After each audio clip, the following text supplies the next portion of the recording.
Good morning, everyone. Number 3, detail of the Krebs cycle. This is the aim of this video, is to understand what this Krebs cycle is. But before we look in the detail of different molecules and the different reactions, what we're going to do is just see where this Krebs cycle takes place and which interactions it has with other reactions in the cell. Well, we saw last time that glucose enters the cell. It goes through something called glycolysis that you know quite well now, and at the end of the day you end up with 2 pyruvates. These pyruvates, they will enter the mitochondrion. It will go through a first step which implies a molecule called acetyl-CoA. We'll see what that is later. And then we have TCA cycle. This is another name, another way of calling the Krebs cycle. So what's important to see is that pyruvate enters this Krebs cycle. We will see that ATP, carbon dioxide, water are produced. And we'll also see that oxygen, in a sense, will play a key role in the links which exist with the Krebs cycle. So that's for the overall picture, and we'll then go into more detail. What you can do now is go to your booklets, page 10, and we're going to have a look at the paragraph which describes what the Krebs cycle is. This is the paragraph. So first thing, why have one name when you can have 3? Well, it's more fun for you to learn all these names. You only need to know Krebs cycle, you don't need to know the other ones, but it can also be called the citric acid cycle, or the TCA cycle for tricarboxylic acid cycle, or it can be named after the scientist who discovered this cycle, Mr. Krebs. These 3 names are for the same thing, a cycle which implies the same molecule.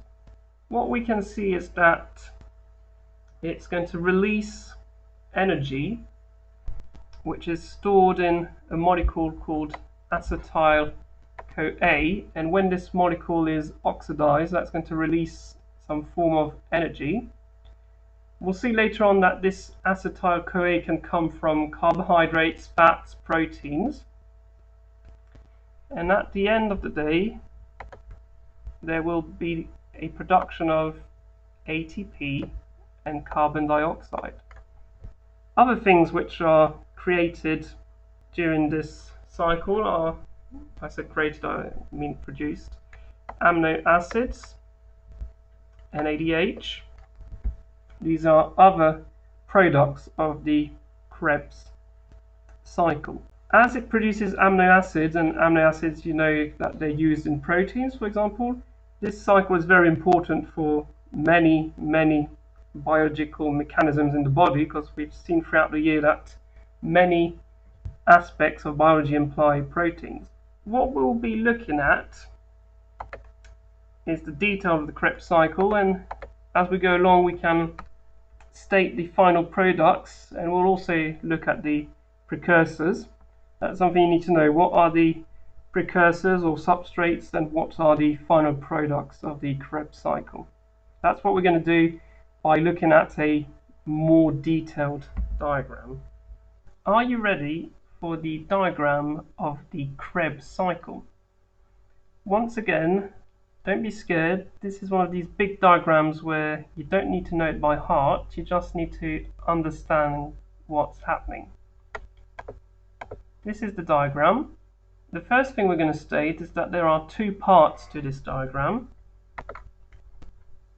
There's a first part called the formation of a molecule called acetyl-CoA, and the second part, which is the Krebs cycle, I'm just going to redraw that in a better way. So the Krebs cycle is this whole block here, and formation of acetyl coenzyme A, ACA, is this preparation step, which is before the Krebs cycle. There we are. Now then, formation of acetyl coenzyme A, you start off with a pyruvate molecule, and you end up with a ACA, an acetyl coenzyme A. So what is this molecule? This molecule is a 2-carbon based molecule to which has been added this S coenzyme A, and the whole thing is called acetyl coenzyme A. Acetyl coenzyme A looks like this. This big block here is represented on the diagram by S, C, O, A. So you need to imagine that these 4 letters, they actually represent this huge molecule here. Well, how do we go from pyruvate to ACA?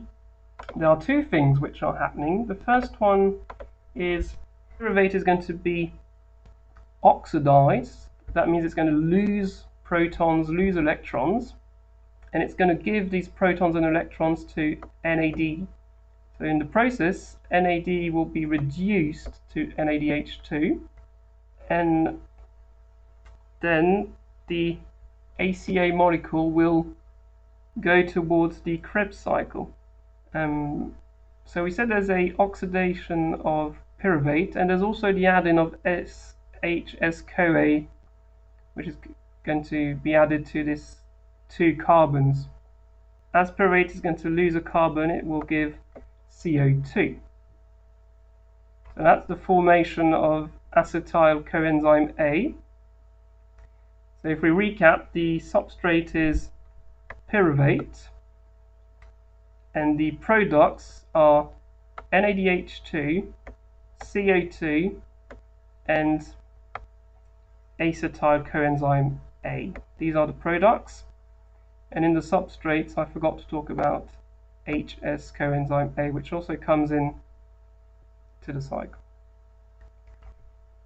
Now then, we're going to have a look at the Krebs cycle itself now. For this, we're going to have a little follow-up of the substrates and the products.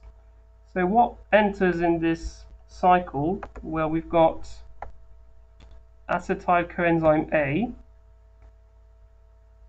and we've got water, as well as NAD, etc.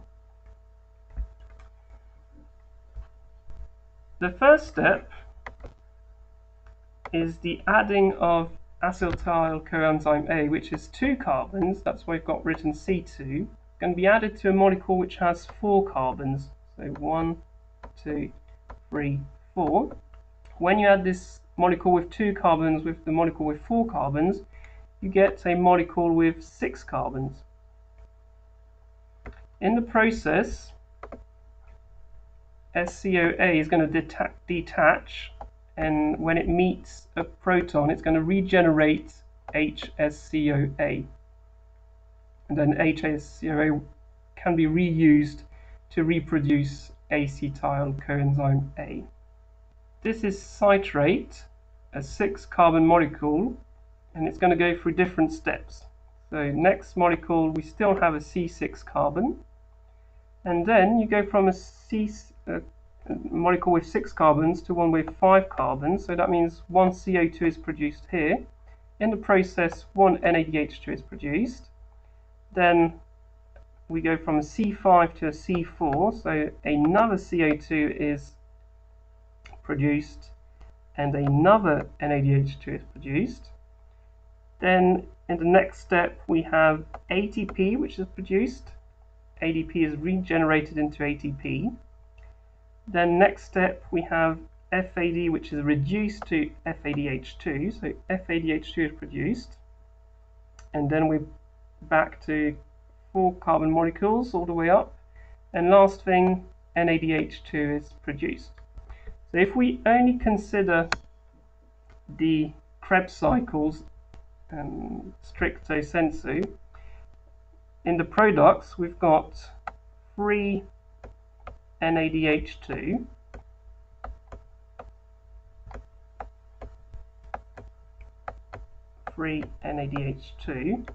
then we have 2 CO2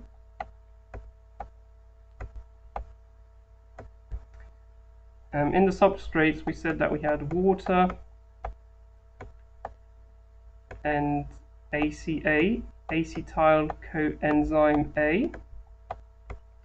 And in the products, have I forgotten anything? I've got 2 things, 1 ATP and also 1 FADH2. Bear in mind that this is if you use 1 pyruvate to start off with, but you know that from 1 glucose you're going to get 2 pyruvates. So in a sense, to start the cycle you're going to start off with a pyruvate even though it goes through this intermediate step. So if you start off with glucose, you need to imagine that here you have 2 pyruvates. That means that at the end here you need to multiply all this by times 2. So all these products, apart from CO2, they're very energetic molecules. They contain a lot of potential energy.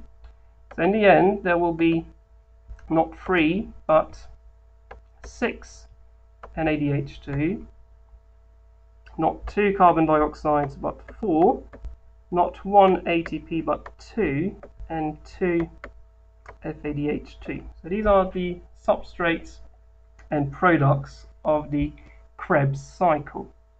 We've just covered the detail of the Krebs cycle. What I would like to do now is just give you another big picture of what's happening, just for you to see where all the different molecules are coming from. So again, we're going to have a look at this diagram that we saw last time. So you know that there are 2 parts, cytosol, mitochondrion. We talked about glycolysis last time, so this big block here. And we named that there were 2 types of fermentation. We'll learn that in the next chapter. And what we're interested in now is the Krebs cycle, and the next part, which will be oxidative phosphorylation. What's important here?